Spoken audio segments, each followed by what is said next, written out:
Friday the 5th of September 2025. The thermals were forecast to be good by 1 o'clock. I had things to do in the morning and didn't get up the hill until about 12:40. I was able to watch a gaggle leaving the hill as I walked up. It was windier than I expected, so I avoided the top of the hill and walked around to the side. There were a few others there waiting for the wind to drop. I got ready to launch as quickly as I could. I don't know what happened with my camera. I had set it to recording on my helmet and put my helmet on, but it seems to have stopped. It's a pity I didn't record my takeoff, as it was quite eventful. I could tell it was windy. I did a cross-hands reverse launch, but got rocketed up into the air as soon as I launched, turning around in the air. I had to brake the surge and then let up for forward speed. I briefly touched the ground on my back, but was airborne again and going backwards. One of the pilots on the ground was running up the hill to help me. Thank you.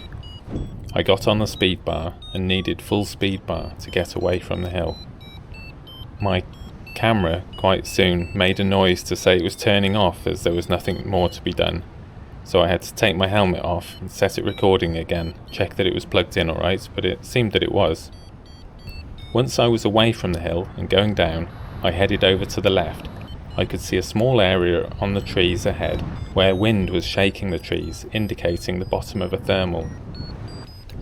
Sure enough, there was great lift over it and I circled. I was quickly joined by the yellow paraglider that was already in the air, and we climbed away before 1 o'clock. The thermal died out at about 900 meters altitude, and we searched around for it. I glided off downwind to get away from the hills and found a good climb not too far away. The yellow paraglider rejoined me. We climbed together, sometimes having slightly different ideas about where the centre of the thermal was. Hey! I hope I didn't annoy him too much.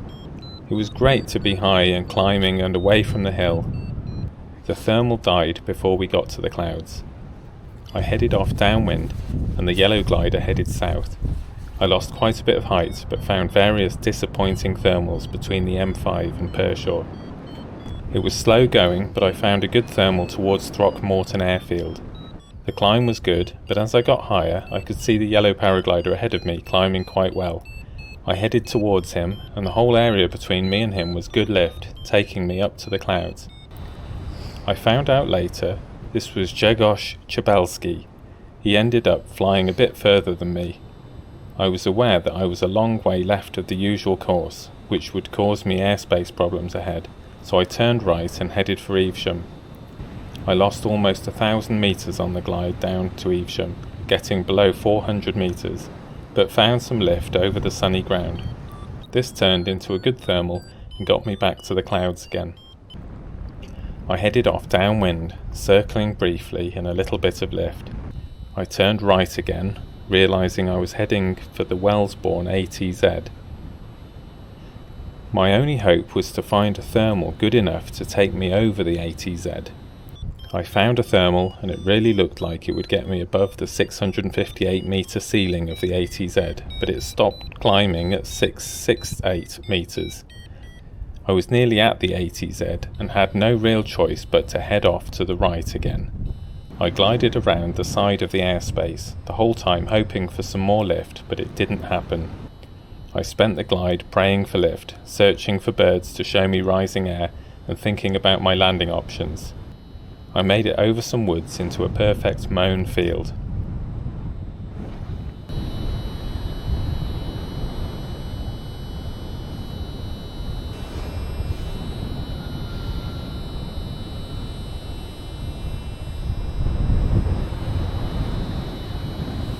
Okay, this is where I'm landing.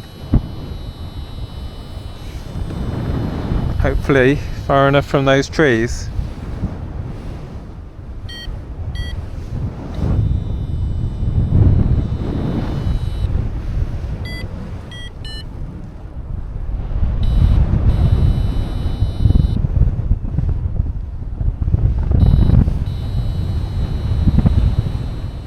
It was a perfect landing at 2:40. It was a better landing than my takeoff. I packed up and walked to the road, the Fosse Way. Google Maps said to head north to get a bus at Compton Verney. The bus was scheduled for 3:13. It was now about 2:55. I had 18 minutes to do a 44-minute walk. This was not possible, but I might be able to intercept a bus near the roundabout, just a 31-minute walk away, especially if I jogged and the bus was late. Running with over 15 kilograms on my back on a road with no pavements was tricky. I had to get into the almost non-existent verge to let vehicles past. The whole time I had my thumb out, but it was a fast road with nowhere safe to stop.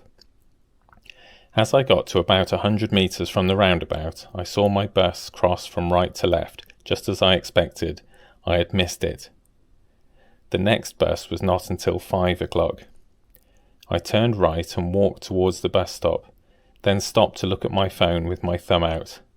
There was a couple of cars and vans, but they didn't stop for me. My only option was to wait for an hour and a half at Compton Verney for the bus at 5 o'clock.